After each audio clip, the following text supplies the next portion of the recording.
Good evening po sa ating lahat. At mayroon po tayong bagong subject ngayon na pag-uusapan,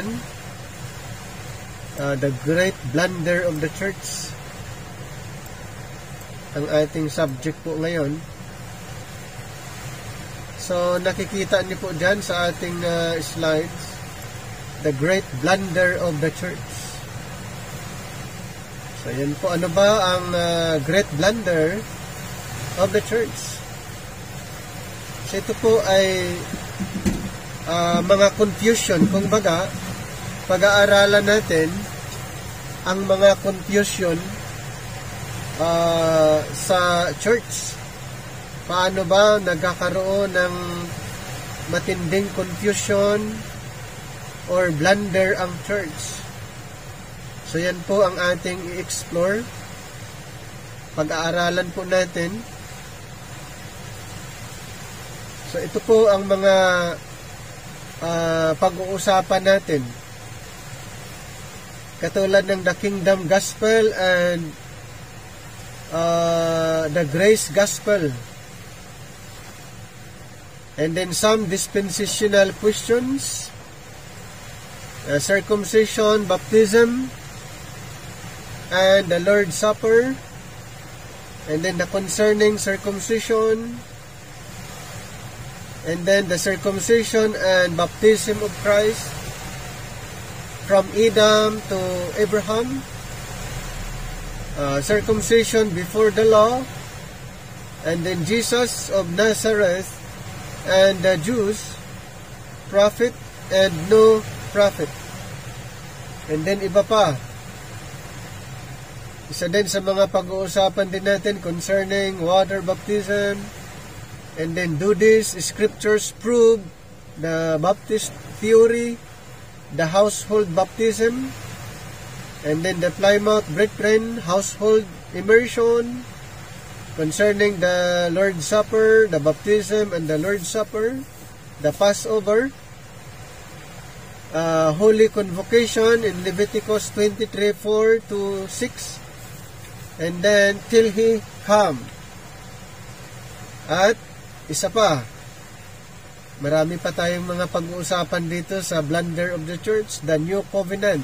Pag-uusapan din natin the progressive revelation, the 12 apostle and Apostle Paul, circumcision gospel and circumcision gospel.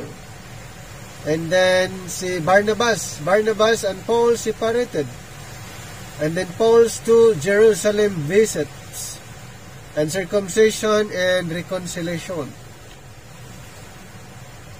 Dagdag pa natin ang blunder of the church, the dispensation of the mystery. Pag-uusapan natin kung bakit kailangan nating alamin, dahil pag hindi ito maunawaan ay magkakaroon ng talagang blunder sa church. And then Paul's special dispensation, the times of the Gentiles, the fullness of the Gentiles, the mystery among the Gentiles, and then water baptism verses. Alright, so ngayon, pag-uusapan natin ang blunder of the church. So yung mga na-mention natin kanina, yun po yung mga topic na pwede nating pag-uusapan dito po sa subject natin, the great blunder of the church. So familiar po kayo sa blunder of the church. So siguro kung hindi pa, ito yung time na pwede nating pag-aralan in addition sa ating mga napag-aralan. At kung na-encounter niyo na po, ito po ay review sa mga iba na naka-encounter dito po sa subject, the great blunder of the church. So we are giving special attention to the great blunder of confusing and mixing. Ano po? Mixing, magkaroon ng great blunder of confusion by mixing. So, Paano po magkakaroon ng blunder ang isang church? Madali lang po. Paano?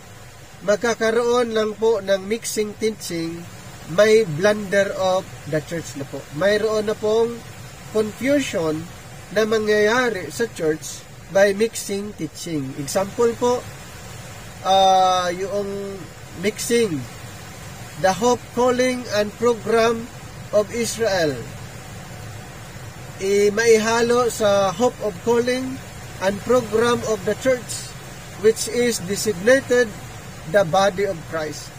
So ito pong dalawang ito, yung program para sa Israel and program para sa church, the body of Christ, pag ito ay maghalo, magiging confusion, magiging blunder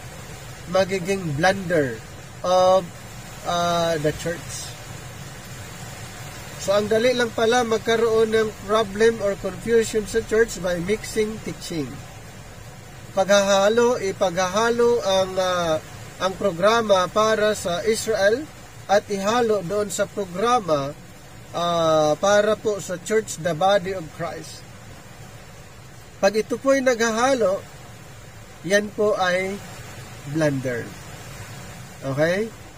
Mixing teaching, ang tawag po ay blunder of the church. Great blunder of the church. Gusto ba natin na magkakaroon ng mixing teaching? Siyempre ayaw natin. Kaya, mayroon tayong pag-aaral, rightly dividing the word of truth. To avoid confusion, to avoid mixing teaching, to avoid great blunder of the church, ang solusyon po, right division. Ang solusyon, rightly dividing the word of truth. Many have been taught the great blunder of mixing law and grace. So, kung maipaghalo ang law and grace,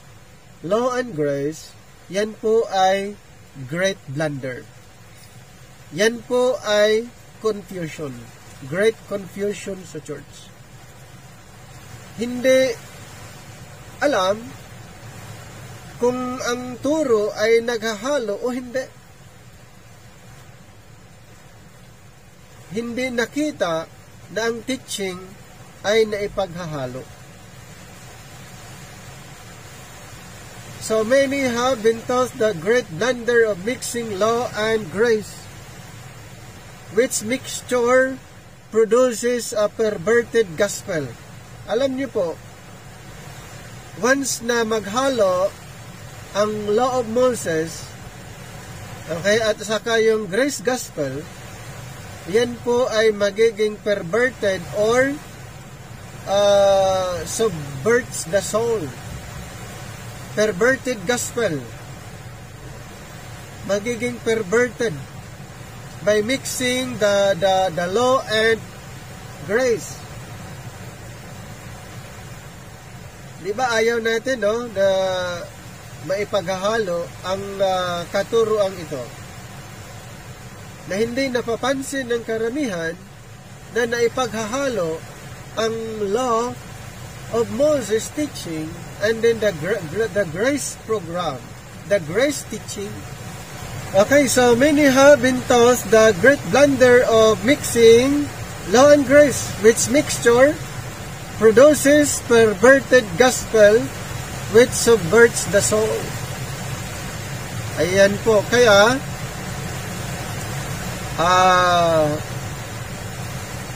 kung maipaghalo ang law and grace na hindi dapat, ito po ay magiging perverted. Ang gospel po, ang grace gospel po ay magiging perverted gospel kung ipaghahalo ang law and grace. But the great blunder to which we refer, which includes prostrating grace of God by bringing into the reign of grace some of Israel's program from under the reign of law, goes far beyond that. Ito po, great blunder,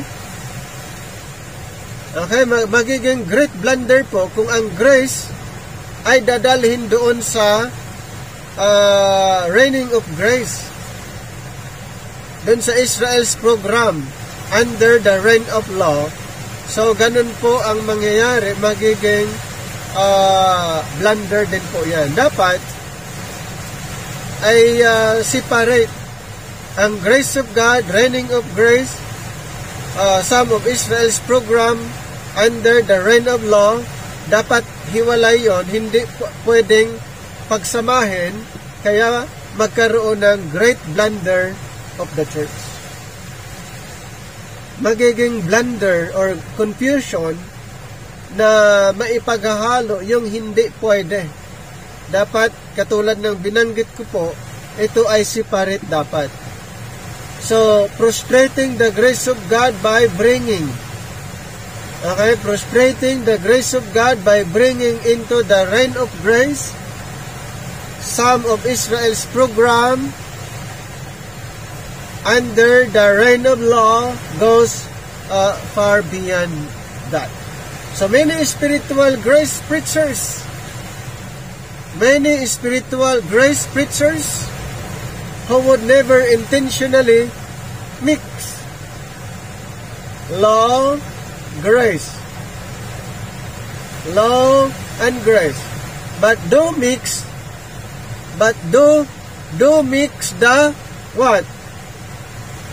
Kingdom of Heaven program in the Synoptic Gospels and in the book of Acts with the program designated the dispensation of grace of God. So may mga wala naman talagang intention, di ba, na mag-mix ang law, grace. Maraming mga preachers na ganon, pero pwede na nag-mix ang programa doon sa Kingdom of Heaven o program doon sa Synoptic Gospel, and then the program designated the dispensation of the grace of God, na ipagsasama yung Kingdom of Heaven mention doon sa Synoptic Gospels, sa Matthew, Mark, Luke, and then the dispensation of grace ay naipag-mix. So, anong tawag doon? Great blunder of the church pa rin. Okay? So, once na pwedeng sabihin natin, hindi naman naihalo ang law and grace.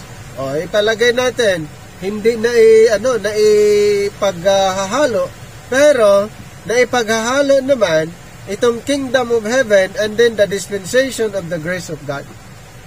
Ayan din po ay blunder of the church. Yan po ay blunder of the church.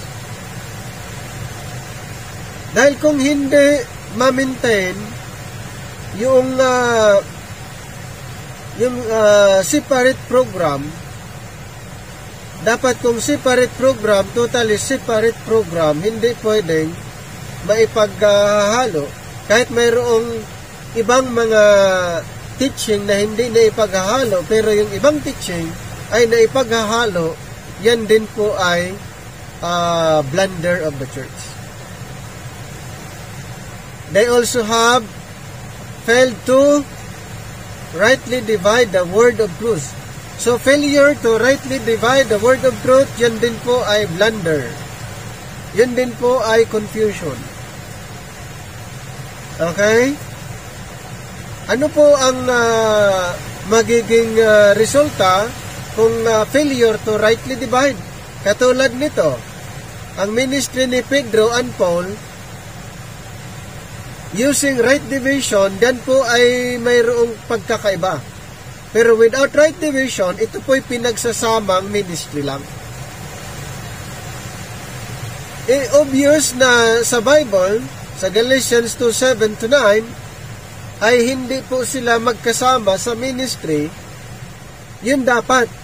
Pero may mga nagtuturo na pinagsasama ang turo ni Apostle Paul at ni Pedro.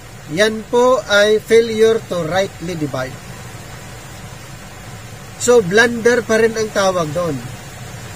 Confusion pa rin ang tawag doon. The great confusion of the church, pag failure to rightly divide the word of truth. Okay? Obvious na mababasa natin na ang ministry ni Pedro at ni Pablo ay hindi po magkasama. In Galatians 2:7-9, kaya po naibilang po sa blunder of the church or the great confusion sa church kung pagsasamahin yung hindi po pwedeng magkasama. Okay? Failure to rightly divide. Failure to rightly divide the word of truth ay confusion or great blunder. It must be obvious to anyone who gives the matter even a little thoughtful consideration that plenty of blunders have been made to bring about the present condition in Christendom, with the Christian church divided into more than 200 sects and fractions, preaching messages that differ in many points and carrying on many different spiritual and religious programs. So ano daw? Preaching messages na iba. And then, magkakaiba din ang mga spiritual teaching to the religious program. So, yung mga yan ay naibilang nagiging part doon sa blunders. Yung naibilang doon sa confusion. At marami po, kaya mga nauna na mga believers or unang nag-influence. Kaya pag hindi na pag-aralan, hindi pinag-aaralan, halimbawa, ay naipapasa lang po yung blunder of the church. Hindi nakita na may mga pagkakaiba, may mga differences or distinction. Ay yung mga naunang nag-influence sa atin ay ipinasa sa atin na parehas lang daw without right division. Pero ngayon po ay natutunan natin na mayroon pong pagkakaiba. Okay? May mga differences or distinction. Sa Bible, kung pag-aaralan natin, may mga maraming distinction. May mga differences. Inasmuch as the Lord Jesus Christ was and is omniscient, He is not surprised. Hindi siya surprised sa mga confusion, rivalry, competition, and controversies in His divided church, but surely it must grieve Him according to His own words. Diba, na-mention niya sa Matthew 12:25, a house divided against itself cannot stand. Sinabi ng ating Panginoon, Jesus during His earthly ministry. So, alam ng Panginoon, since siya po ay omniscient, hindi siya surprised na mayroong confusion, may mga rivalry, competition, at nagkakaroon ng mga pagkabahagi. So, yun po yung kung baga aware po siya dyan. Kung sa time ng ating Panginoon ay may mga ganong pangyayari, how much more sa panahon din po natin ngayon, mas marami po ngayon. Kaya kailangan pong pag-aralan. So therefore, the visible church organizations are doomed to an awful fall. Nagkakaroon po ng yung pagbagsak. Yung mga local o visible church, local organization, nagkaroon po ng pagkabagsak Bakit po? Dahil hindi naunawaan, hindi totally naunawaan ang katuruan. Without proper understanding doon po sa scripture, ay magkakaroon ng confusion or blunder. We thank our Heavenly Father that there are on earth and in heaven many sinners saved by grace. Yes. May mga makasalanan, maraming makasalanan, saved by grace, who are joined to the Lord Jesus in an eternal and inseparable union. So marami, pero mas marami po ang hindi na saved by the grace of God. Members of the one body mentioned in Ephesians 4:4 and described in Paul's epistles. Doon po na-describe ang members of one body. At ang tinatawag na one body ay mga believers na niniwala po under the dispensation of grace. Naniniwala sa grace teaching, grace gospel. So lahat pong naniniwala sa gospel na yon, sila po'y tatawagin na body of Christ. One body of Christ. This true church, ang tinatawag na true church, yun po yung na-mention ni Apostle Paul, the church, the body of Christ, yun po ang tinatawag true church in this dispensation of grace. Yung na-mention ni Apostle Paul na church, the body of Christ, yan po ang true church. Wala pong iba. Hindi yung kingdom church. Ang tinatawag niyang true church ay ang church, the body of Christ. So this true church will be saved out of the wrecks and ruin of Christendom. Any Christians or Bible reader, Bible students who does not see in the scriptures the fact that there is but one church of Christ in this particular grace period in which we live, and in which men have lived for nearly 1900 years, must be incurably stupid. Ganun pala yung that time. Kung hindi maunawaan na mayroong isang church under this present time, kaya nga confused. Maraming confused dahil hindi recognize na mayroong isang church under the dispensation of grace, yung church na composed of Jews and Gentiles, church who believes the gospel of grace. Paano kung hindi nila ito'y pinaniniwalaan? Hindi sila po ay confused believers. Ephesians 4:4, here God's plain statement, there is one body. One body. Wala nang di ba? Wala nang iba, iisa lang, minention lang niya. One body. Ito yung church na tinatawag one body.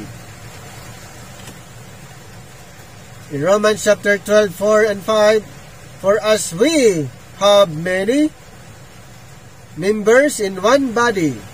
So sa church na yon, church, the body of Christ, ay marami pong member.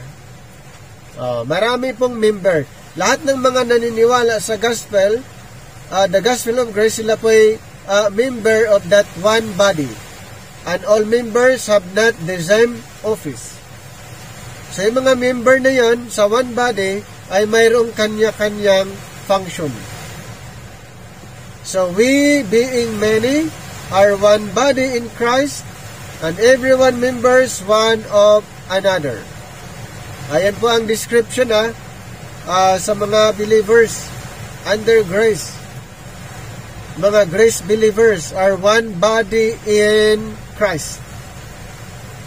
We are one in Christ. And everyone members one of another. Yes, God has but one true biblical or Bible church in this particular age of grace. Ulitin ko po, under this particular age of grace or this time, ay meron lang pong one true Bible church. At yan po ang church called the body of Christ. The one head of that one body is the Lord Jesus Christ and the Son of God in heaven. So ito po yung iisang church, tunay na iglesia, iisang iglesia under the dispensation of grace, na ang church na ito si Christ yung head at wala ng iba. Ngayon, kung may mga paniniwala na may maliban kay Kristo, mayroon pang iba, yan po ay blunder or confusion. Okay? Kung mayroon pang nag-recognize, nag-acknowledge ng iba pang church, maliban sa na-mention ni Apostle Paul na true church, true Bible church in this particular age of grace, ay naibilang po sa blunder or confusion. Dahil bakit? Na-mention lang ni Pablo na may isang church lang under this present dispensation, the church called the body of Christ. Anong sinasabi sa 1 Corinthians 12:13? For by one Spirit are we all baptized into one body, whether we be Jews or Gentiles, whether we be Jews or Gentiles, whether be bond or free, and have been all made to drink into one Spirit. O dito po na-emphasize, we all baptized. We all baptized through the Holy Spirit or by the Holy Spirit. By that Spirit, we believers all baptized into one body. Into one body. So, one body na mayroon pong many members. At yung mga members na yon, sila po yung saved by grace. At tinatawag itong mga believers na ito, mga grace believers na ito, ay one body, whether we be Jews or Gentiles. So we are one in Christ. Nung after that person believes the gospel of the grace of God, ang tawag po dyan ay one body. Anong sinasabi sa Ephesians 2:15? Having abolished in His flesh the enmity, even the law of commandments contained in ordinances, for to make in Himself of twain one new man, so making peace. One new man, one body. The new man, Christ, and His church, one flesh, in Ephesians 5:30 and 31. So, hindi pwede na mag-introduce pa ng iba pang church maliban doon sa church na na-mention ni Apostol Pablo na tinatawag one new man, one body. Sino sila? Yung tinatawag one new man at tinatawag na one body. Ulitin ko po. Mga believers, mga grace believers, naniniwala po sa gospel of grace. Under the dispensation of grace. Lahat po naniniwala sa gospel na yon ay tinatawag one body. Tinatawag one new man. Noon, nung hindi pa inabolish ng ating Panginoon ang wall of partition, ay wala pong tinatawag one human, wala din pong tinatawag one body, bago po inabolish ang wall of partition. Bago po inabolish yung mga law of commandments contained in ordinances noon, nung hindi pa ito inabolish ng ating Panginoon, mayroon bang one human or one body? Wala. Dahil ang one human, one body, kailan lang po ito nabuo, kailan lang po ito na-introduce. Na-introduce po ito nung inabolish po ang law of commandments at ang mga ordinances. Kailan inabolish ng ating Panginoon nang siya'y ipinako sa cross. At sino po ang nagtuturo para ang dalawang grupo ay pag-isahin? Ang dalawang group of people ay magiging isang grupo na lang. Si Apostol Pablo. Sa kanya inirevealed ang mensahe.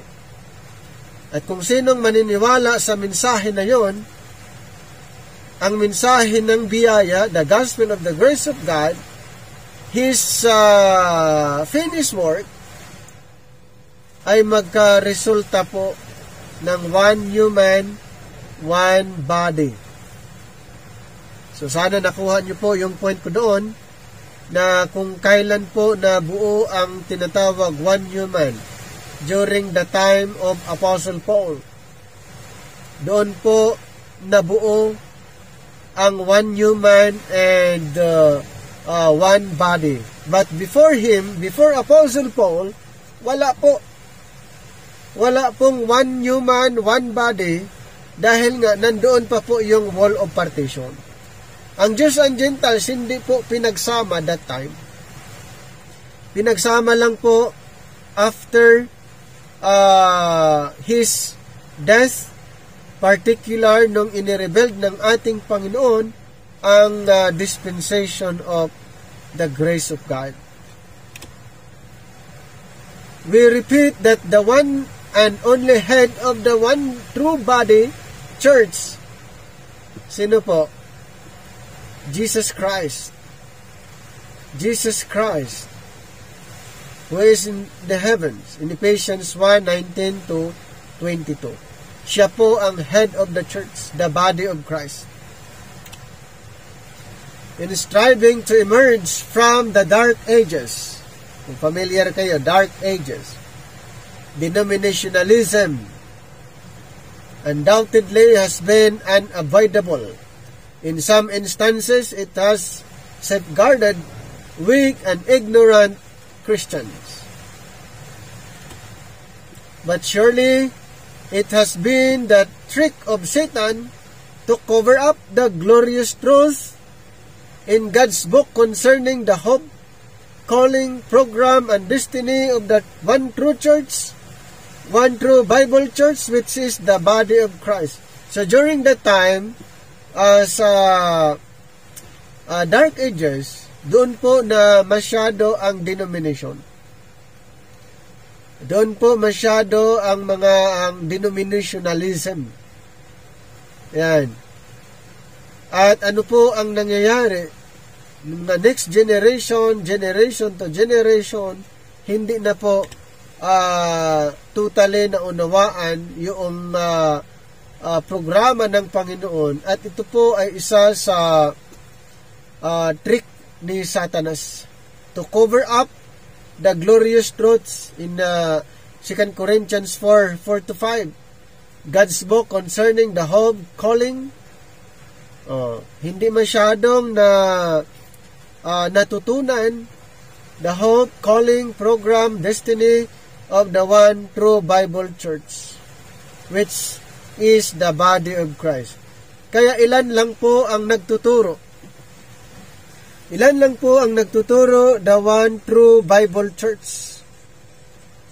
Mas marami po na itinuturo na hindi ito ang church, the body of Christ. In speaking of the sad spectacle of the church on earth, so hopelessly divided that nothing but the coming of Christ. So yung church on earth, ito po yung patungkol sa kingdom church. Patungkol po sa kingdom church, na yung church na ito ay waiting po sa second coming ng ating Panginoon. Christ can ever bring His saints, the Old Testament saints, together. Kaya Zechariah 14:5,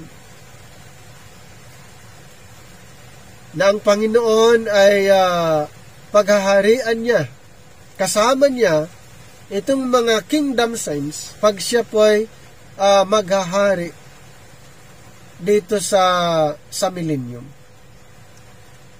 We are not referring to the division known as Roman Catholicism. Hindi po ito ang tinutukoy ng ating Panginoon or even the Protestantism. Yung na-mention po niya na church na establish o yung church na tinutukoy niya na establish doon sa millennial kingdom ay hindi po ito yung Roman Catholicism and Protestantism. Ito'y tumutukoy po sa kingdom church na kanyang i-establish pag siya po ay maghahari. At na-mention na po niya, sinabi po niya during His earthly ministry doon sa Matthew 16 to 18, na upon this rock I will build my church. Yan po ay sa millennium. Okay? Sa millennium po. At hindi rin po yon yung sa Pentecost. Hindi po yun yung yung Matthew 16 to 18 ay hindi pa po na-build. At hindi po yung sa church, at mas lalong hindi rin yung church, the body of Christ. Okay? Dahil bakit po na hindi church, the body of Christ? Dahil ang church, the body of Christ ay mystery.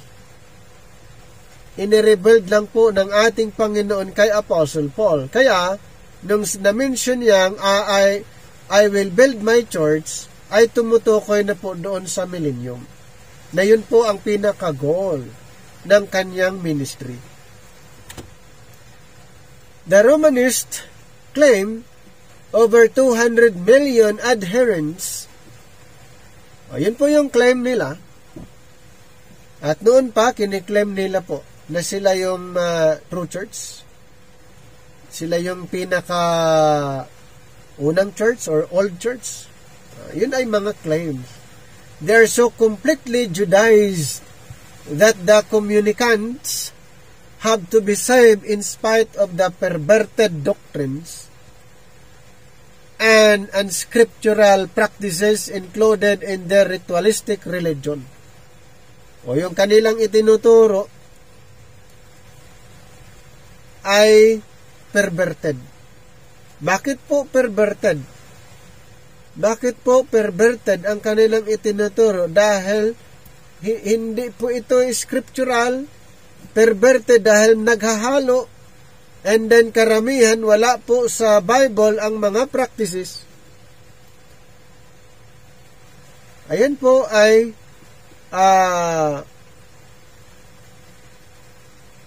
isa sa tinatawag na blunder or confusion.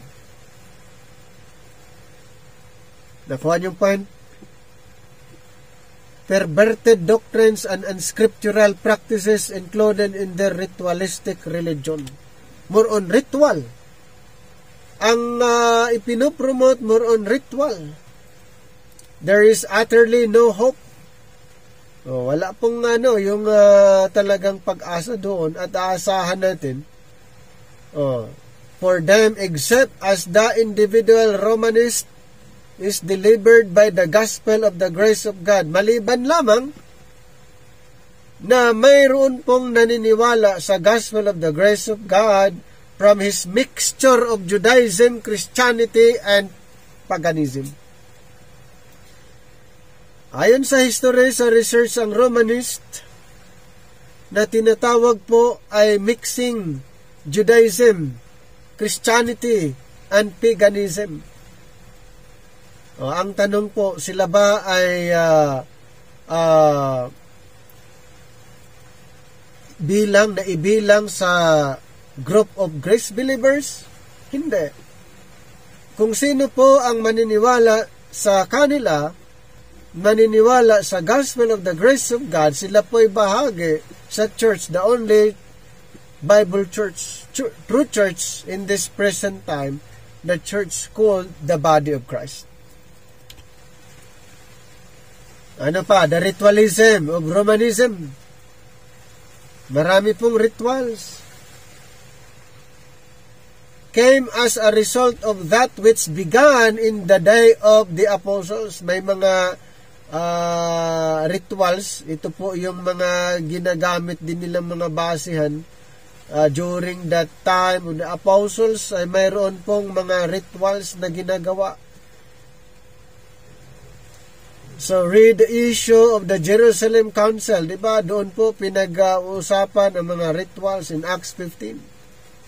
And then the question in Acts 15:10 and the decisions of that council in Acts 15:24 to 29. Nandun ang dami pong issue during that time at later on, kung baga i-preserve ng isang group at ito po ay itinutuloy na ipinopromote ang mga rituals na hindi po dapat. Sa Acts 15:10, now therefore, why tempt ye God to put a yoke upon the neck of the disciples, which neither our fathers nor we were able to bear? O, diba, bakit ganon? So, yun po yung mga rituals na hindi na dapat, hindi nga kaya ng mga forefathers. Bakit ini-introduce ulit, or ibinabalik ulit, or inilalagay ulit, or ini-implement ulit yung mga yon na hindi na dapat? Kaya, yung hindi na dapat gagawin, ay ginagawa. Diba? Yun po ay blunder. Yun po ay confusion sa church. So during the Jerusalem Council, isa po yan sa mga inaayos, pinag-uusapan ng council. Then note the words from the Holy Spirit by the pen of Paul, a little leaven leaveneth the whole lump. Galatians 5:9. The ritualism, fanaticism, religious legalism, and salvation by works. Yung sinasabi po dyan, a little leaveneth the whole lump, ito po ay referring to the rituals, the fanaticism, religious legalism, and salvation by works. Movements in Christendom have come as a result of the leaven of Judaism. Ano po? Mixing Israel's program. Mixing Israel's program into the grace program which the risen Christ gave to Paul. O kaya na-mention niya yung sa Galatians 5:9, a little leaven leaveneth the whole lump. Ito pala yung mixing doctrine, mixing teaching. Mixing Judaism, mixing Israel's program into the grace program which the risen Christ gave to Paul. Diba mayroon pong inirevealed ng Panginoon, may ibinigay na po ang Panginoon kay Apostle Paul na not related to the Judaism, or the teachings of Israel or the doctrines of Israel, at ito po ang nangyayari during the time of Apostle Paul ay ini-implement po ng iba at inahahalo doon sa grace program, yung Judaism o yung mga teaching po nila ay inahahalo. Ulitin ko po, pag naghalo po, yun ay blunder. Great blunder of the church. Paul speaks of himself in the first person pronoun about 1,200 times in the Bible. He had most unique ministry as he had a unique conversion and very special dispensations. Diba, dito po sa sa writings ni Apostle Paul. So, kung makikita nyo, Paul speaks of himself in the first person pronoun. Ilang beses po yan nabanggit? 1,200 times. Dahil siya ay mayroong unique ministry, siya ay unique ang kanyang conversion, at meron siyang special dispensation. Kaya dito sa Ephesians 3:1 and 2, for this cause I, di ba? For this cause I, so ito yung personal pronoun. For this cause I, Paul, the prisoner of Jesus Christ, for you Gentiles, if ye have heard of the dispensation of the grace of God, which is given me to you ward. Kay Apostle Paul, inirevealed ang dispensation of the grace of God. Siya po ang apostle ng mga Hintil. Kaya unique. Si Apostle Paul ay mayroong unique ministry, unique apostleship, unique message. For several centuries, Christians have been emerging from the corrupted Christianity. Alam niyo po, ilang century na po na naipaghahalo ng mga believers Christian, kaya nagiging corrupt Christianity, corrupted Christianity of the Dark Ages. So ganun po ang nangyari during the Dark Ages. Hindi na talaga tunay na mga believers or Christians, sila po ay tinatawag na corrupt dahil hindi na nila ipinapangaral yung tama.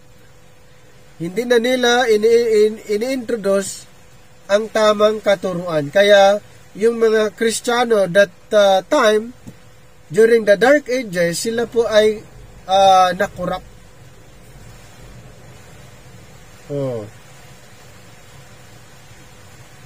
Hindi nila naunawaan ang katotohanan until later. So, ilan pong century na nagkaroon ulit ng maayos na katuruan. Pero ilang century po na ang mga Kristiyano hindi po na ipapangaral ang totoong doktrina during that time. Christians trying to escape from one religious blunder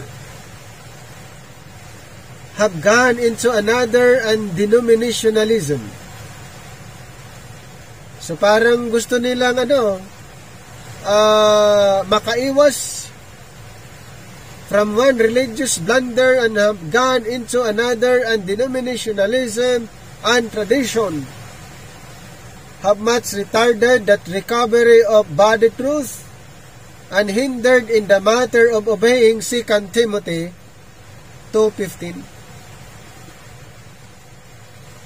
For the intelligent scriptural selection of God's spiritual program for members of the body of Christ, so that members might walk worthy of the calling wherewith they are called in Ephesians chapter 4 verse 1.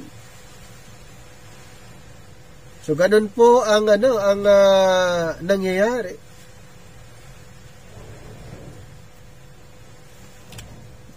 Virtually every group, assembly, or organization of evangelical Christians has incorporated in its church creeds and instructed its members to practice something Israelitish, something of religion which the Lord never intended for the period of grace. O, diba? Ganun po ang nangyayari sa mga group. Karamihan na group ay tinuruan ano yung mga tinatawag church creeds at mga instruction na gustong gagawin, i-perform katulad ng mga Israel. Something of religion which the Lord never intended for the period of grace. Kaya yun po ang reason hanggang ngayon, mas marami po ang mga gumagawa ng against or contrary doon sa gospel of the grace of God. Yan po ang mga kadahilanan kung bakit hindi naunawaan ang gospel of grace. Dahil ang naipromote, na-emphasize, ay ang mga religious teaching. At saka, ginagawa ang mga bagay na ginagawa ng Israel instead na yung itinuturo ng Panginoon or yung inirebel ng ating Panginoon na katuruan under this present time. So, ganun ang na talaga yung effect. Dahil ilang centuries ang lumipas ng mga Kristiyano, sila po ay nalinlang, nalito o lumihis. Pero sila ay nagkiklaim na sila ay Christian. Pero kung pag-uusapan ang stand teaching, doktrina, ay maging hanggang ngayon ay hindi nila maipaliwanag kung ano ang talagang doktrina. Bakit sila nandyan sa organization? Bakit sila naging miyembro sa organization? Hindi nila maipaliwanag kung bakit. Pero, possible na ang sasabihin dahil sa mga religious belief, tradition, mga practices na ini-implement or ini-introduce. So the selection from the Bible of that which belongs to God's spiritual program and the rejection of that which does not belong is sometimes no easy task. O, diba? Yung programa na talagang para sa atin ay hindi nauunawaan kung anong mga program ang inaangkin.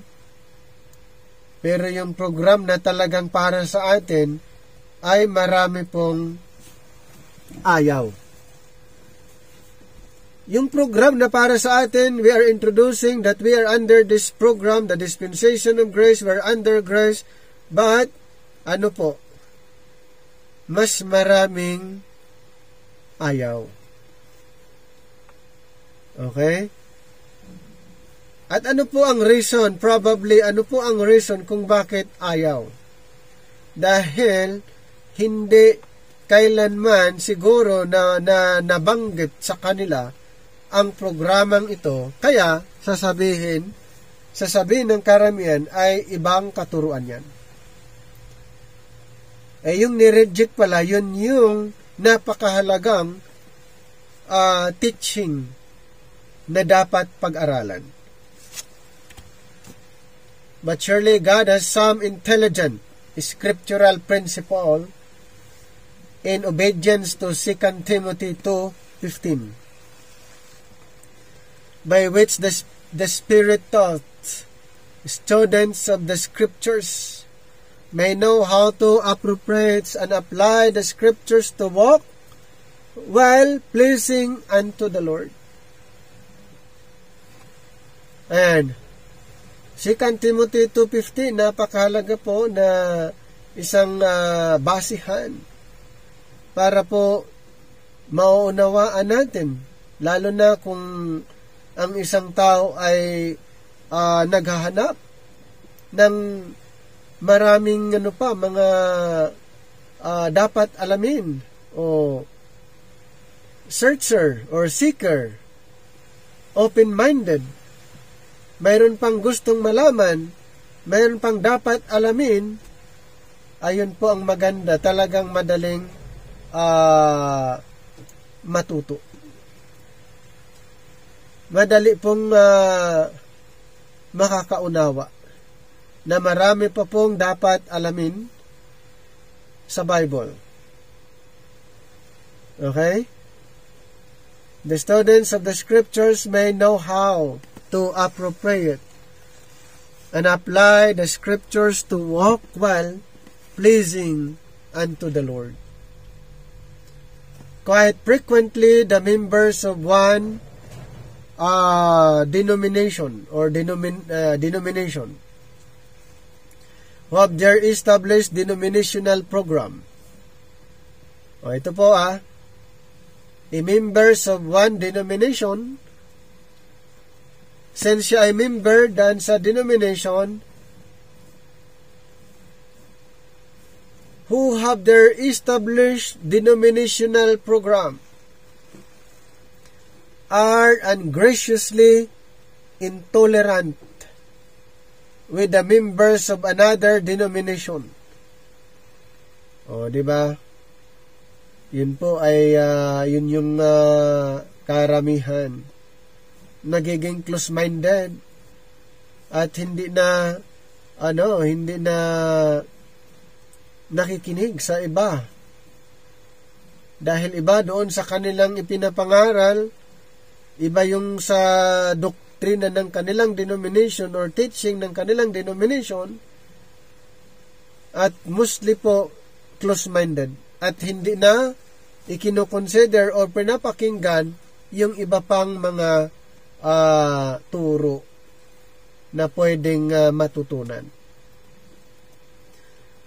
Whose denominational creed and practices differ in some details, even though the members of both denominations may agree as to the inspirations of the Scriptures, the eternal deity of the Lord Jesus Christ, salvation by faith in Christ's redemptive work, and in other fundamental doctrines. So, parehas naniniwala na ganon, pero hindi nagkakasundo. May mga part na pinaniniwalaan, pero may mas maraming hindi po pinaniniwalaan. So, saan po nag-start? Yan yung tinatawag na denominational teaching. Denominational belief. Na hindi po aligned sa Scripture. Hindi po naka-align doon sa katuruan o sa turo ng Panginoon. Ito po ay tinatawag na denominational belief or teaching or doctrine. We shall not have time to go into all these details, but surely our reader, our listener, our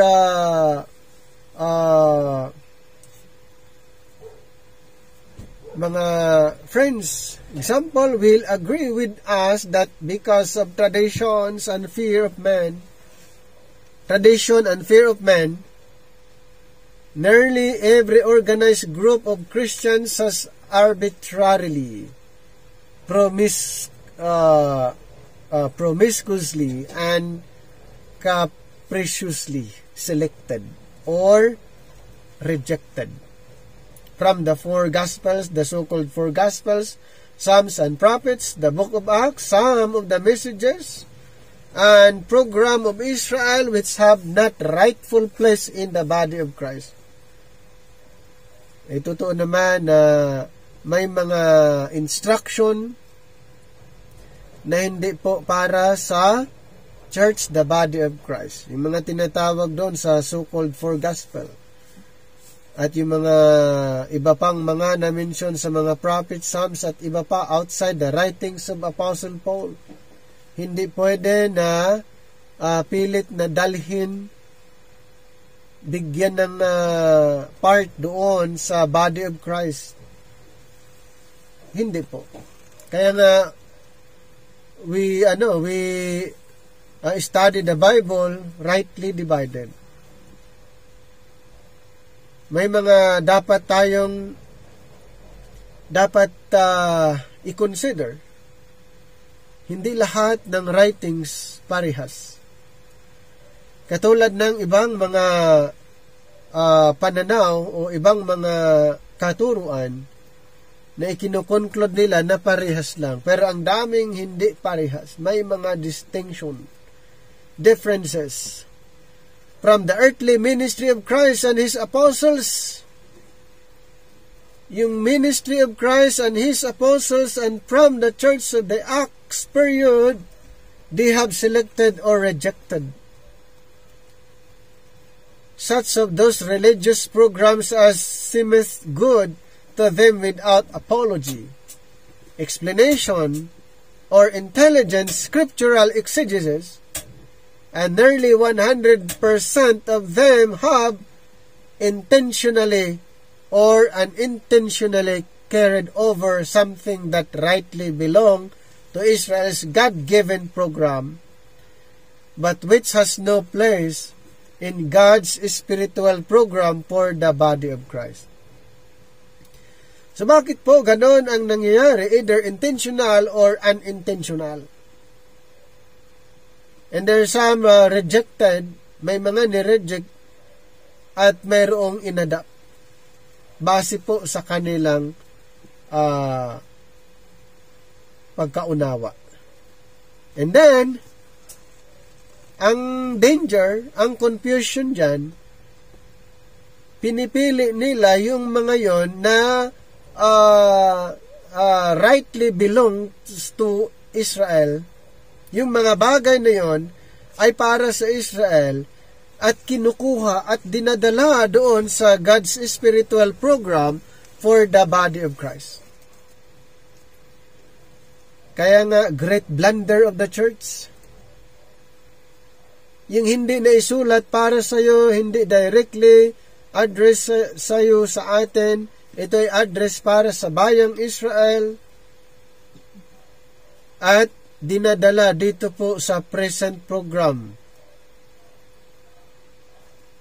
Kaya nga, great blunder of the church. Great confusion of the church. Ang dami po mga turo na para sa Israel, na para lang sa programa ng Israel, na hindi po dapat dalhin dito po sa programa under the dispensation of grace. Bakit ganun po ang nangyari? So mayroon bang kinalaman ang Dark Ages na ilang century na ang Christian na corrupt ang kanilang teaching, nagkaroon ng corruption, ang kanilang mind ay hindi nakaunawa kung ano yung teaching, since corrupted ang katuruan. Pero mo yun, yung tradition ay inahahalo na lang doon sa Bible teaching. At yung mga Judaism's teaching, hinahalo sa tradition and pagans. Kaya nga, how many centuries? Ang daming century po. At later, ay naunawaan ang Bible. Pero ilang century po. At marami ang mga nag-embrace sa mixing teaching. Kaya kung introduce mo yung rightly dividing the word of truth, ay maraming hindi nakakaunawa. Pero hindi naman lahat, kasi nandito tayo ngayon nag-aaral. All the members of this body are to see what is the fellowship or the dispensation of the mystery. In Ephesians 3:9. So, all the members, lahat ng members of the body of Christ dapat nakita ang dispensation of the mystery. Di ba? Dapat nakita natin kung anong dispensation tayo. Ang eyes of understanding dapat enlightened. Naunawaan. Okay? So all the members of this body are to see what is the fellowship or the dispensation of the mystery. So the great blunder has resulted from many blunders. Ang daming blunders, ito po ay result.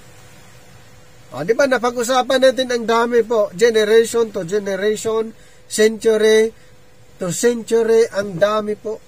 Kaya the great blunder has resulted from many blunders. Napasa-pasa lang po. Ganun po ang nangyayari. At kung pwede, siguro noon tayo ay naibilang sa blunder of the church, good news po. Dahil hindi na po tayo kabilang doon, alam na po natin, once na mga teaching ay naipaghahalo, yun po ay blunder. Mixed teaching, perverted teaching. When several of them, men of God, have taught that the old covenant began with the first chapter of Genesis, di ba? Ang dami po na napaniwala tayo dyan. Na sa first chapter of Genesis. And then the new covenant began with the first chapter of Mateo. O, di ba, blunder yun? Bakit blunder? Hindi naman doon nag-start yun. Okay, ang Old Covenant, hindi po sa first chapter ng Genesis. Si Moses nga sa Exodus na Sa Exodus na ibinigay at ang covenant niya sa Israel ay sa Exodus na rin. So hindi sa first chapter of Genesis. At ganun din ang New Covenant ini-introduce din. At naniwala din tayo noon na first chapter of Mateo, yun ay New Covenant. So, ang dami natin na talagang pag-aaralan at makalabas po tayo doon. Maka-exit po tayo doon sa mga blunder na kung saan nagiging victim po tayo. Hindi naman natin alam na dahil yun ang palagi nating narinig, sinusundan na lang din po natin dahil yun ang palaging na-mention. Okay? They have not learned that there is not one statement concerning the Old Covenant in the book of Genesis. Because the covenants of Sinai made old by the death of Christ was not given until Exodus 20. Kaya nga hindi talaga pwede ng Old Covenant sa Genesis 1 ayon sa mga sa traditional belief. Kaya nga yun ay blunder of the church. Perverted na po. Confusion na po. At alam niyo po, hanggang ngayon ay ini-embrace ng karamihan. Okay? Pinaniniwalaan pa rin ng karamihan hanggang ngayon. The Old Covenants in the book of Genesis, ito po ay nagiging old nung si Kristo ay namatay. Nung hindi pa namatay si Kristo, wala pong sinabing Old Covenant. Nung hindi pa namatay si Kristo, wala pong tinatawag na Old Covenant. Nagiging Old Covenant lang po ang tawag doon sa covenant na yon after the death of Christ. Christian men seem to have forgotten that the nation Israel had its beginning about 1800 years before Christ, and that the people who lived before Jacob's name was changed to Israel were not Israelites. So ito po ay minsan na nakaligtaan or nakalimutan or no idea. Okay? Na mayroon pong Israel. Mayroon pong Israel. Palaging nababanggit po, may Israel. Ang Israel po may beginning. The nation Israel had its beginning. Kailan po? 1800 years before Christ. Before Christ, and that people who lived before Jacob's name was changed to Israel. Maraming Kristiyano na hindi nila birumin, lahat ng nasa Bible ay inaangkin na lang without considering na mayroong nation of Israel. Nakalimutan or hindi alam, hindi na pag-aralan, hindi kasi naririnig, hindi na ipangaral, hindi na mi-mention. They have failed to know and thereby be governed in their church creeds. The division God mentions in Romans 5:13 and 14, and in Galatians 3:19, from Adam to Moses, when there was no law, no old covenant. From Adam to Moses, no old covenant. And the law, old covenant, was added to the Abrahamic covenant until Abraham's seed, na si Christ, came. Christian men apparently have failed to know that both the old covenant, so marami po mga believers failed to note that both old covenant and new covenant were Israelitish. Sa kanila po ang old covenant and new covenant according to Jeremiah 31 to 37. So paano ito nagiging blunder? Dahil ang old and new covenant ay inaangkin na kasama din daw sila doon. Gusto nilang sumama sa old covenant and even new covenant. Kung babasahin sa Jeremiah 31 to 37, ang covenant ito ay ginawa para sa house of Israel and house of Judah. Wala namang house of Gentiles na na-mention. House of Israel and house of Judah po ang na-mention. So bakit kaya karamihan yun yung kanilang claims? Dahil yun po ang mas common, palaging naririnig ng mga church preachers, church leaders. Napapakinggan lagi ang covenant, old covenant, new covenant, at ipinapangaral na sila'y part doon at dapat nilang gawin ang mga instruction na nandoon, at hindi malinaw na ito pala ay para sa house of Israel and house of Judah. Ayon sa Jeremiah 31:31-37.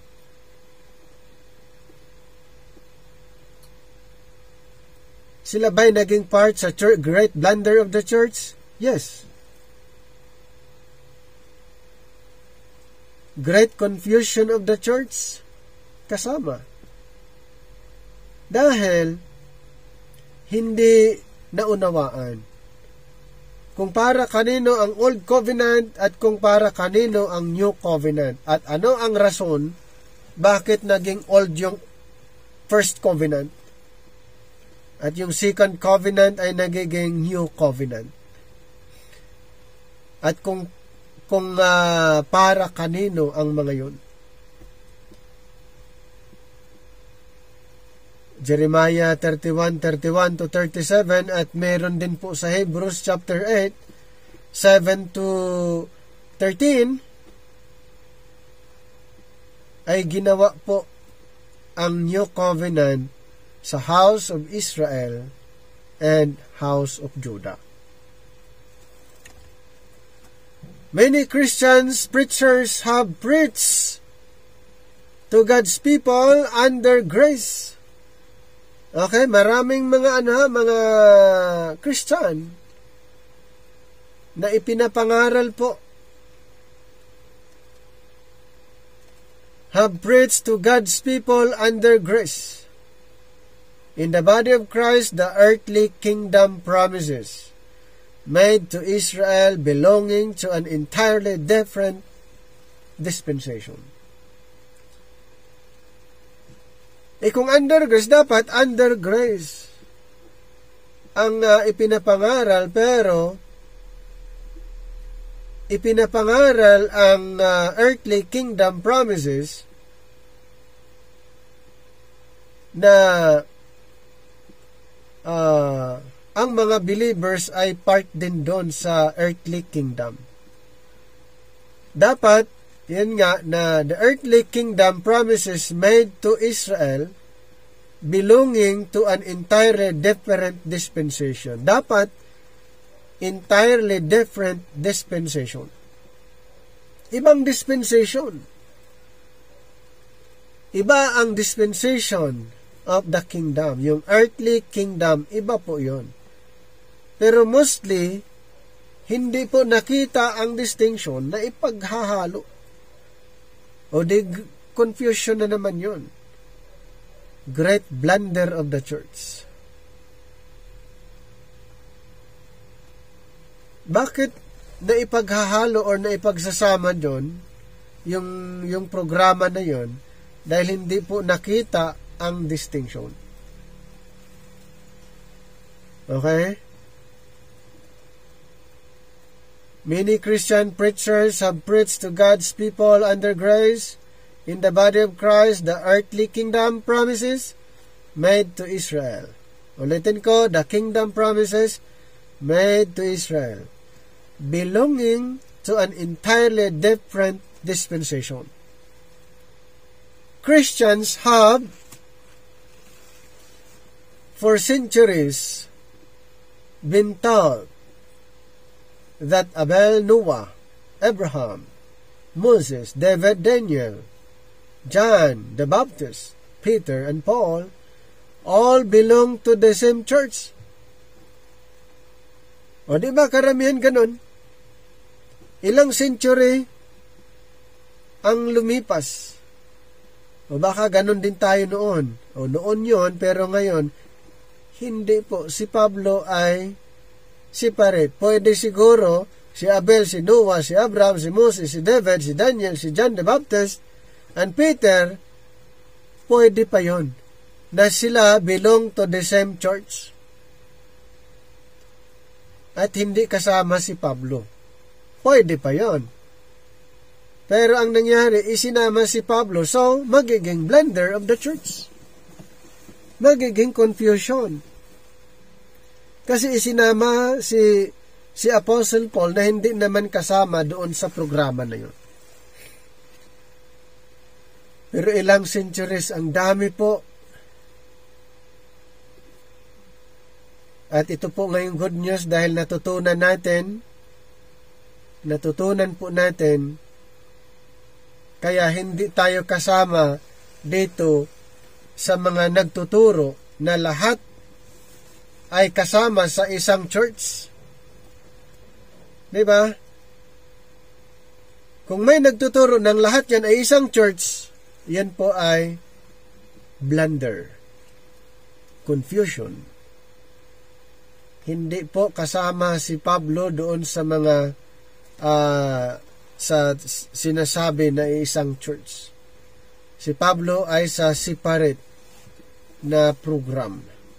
Church, the body of Christ. Okay? Church, the body of Christ. Heavenly, part siya sa heavenly program. The mystery program. Dispensation of Grace program ay hindi po kasama doon sa iba pang programa ng Panginoon. Their preachers and teachers have what? Failed to differentiate. Ano po yung hindi nila na differentiate? Na dahilan na ipinagsasama nila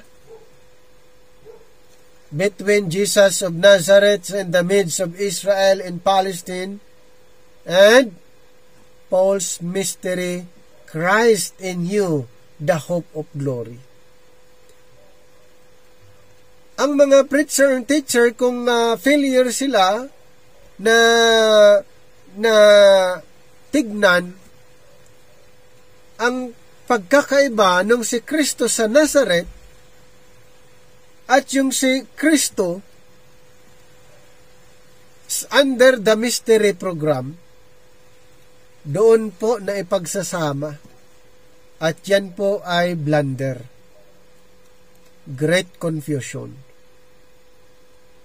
Diba? Acts 2:22 and Colossians 1:24-27 na ipagsasama yung si Kristo sa Nazareth at yung sinabi ni Apostle Paul, the mystery Christ in you, the hope of glory. So ganun po ang yung nangyayari. Kaya failure to rightly divide the word of truth, hindi po ito makita ang kaibahan between Jesus of Nazareth in the midst of Israel and Palestine and Paul's mystery, Christ in you, the hope of glory. Doon po natin makita na napakahalaga po ang rightly dividing. Rightly dividing the word of truth is the key to understanding the Bible. Yun ang susi. Naku po, yun ang susi ng lahat. When it comes of studying the scripture, dapat rightly divided. Dahil kung hindi, ay maibilang tayo sa mga karamihan na ipinapangaral na pare-parehas lang ang nilalaman ng Biblia, teaching na nasa Biblia na kung saan ito po ay blunder. Many of them have overlooked the fact that Jesus on earth was Israel's minister of the circumcision sent only to Israel, made under the law to redeem Israel.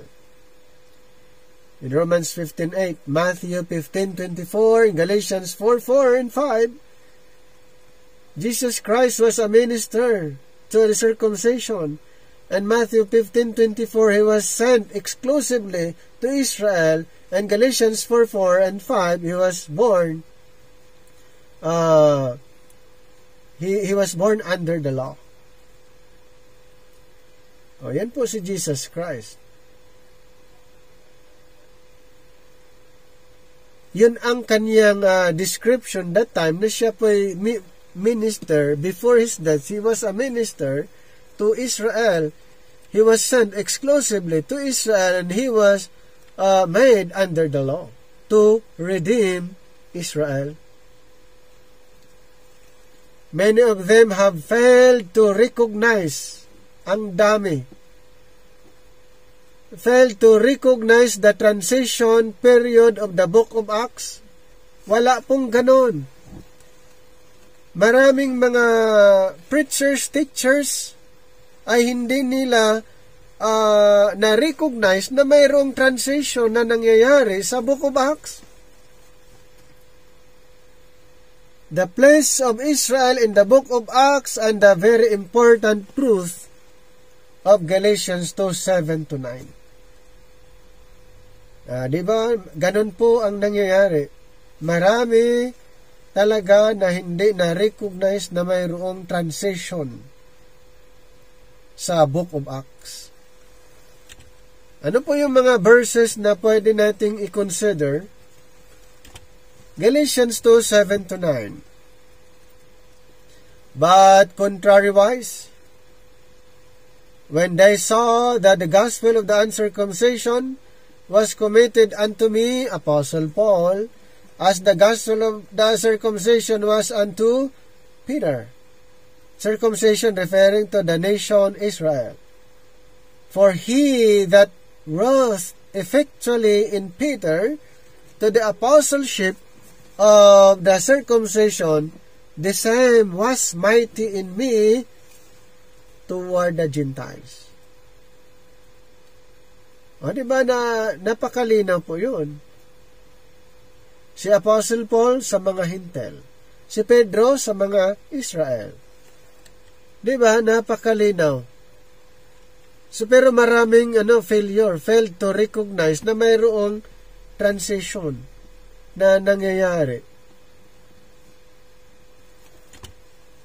And when James, Cephas, and John, who seemed to be pillars, perceived the grace that was given unto me, they gave to me and Barnabas the right hands of fellowship, that we should go unto the heathen, the Gentiles, and they unto the circumcision.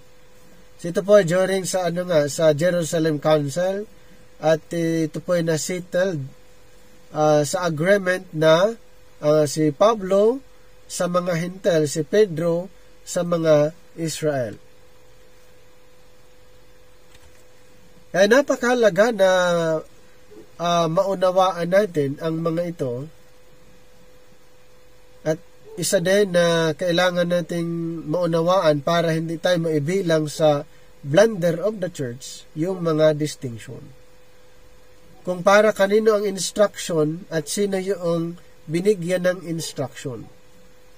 At kung sa anong programa tayo na ibilang, tayo ba ay part sa kingdom program, tayo ba ay part sa kingdom church or part sa body church. At dapat alam natin kung sino ang apostle natin at sino din yung mga 12 apostles. At kung ano yung mga teaching na naka-address directly sa kanila at ano yung mga teaching na direct address sa body of Christ. Para maiwasan natin ang great blunder of the church, i-consider po natin ang mga bagay na ito. At marami pa po tayong mga pag-aaralan pa dito sa subject natin, the great blunder of the church.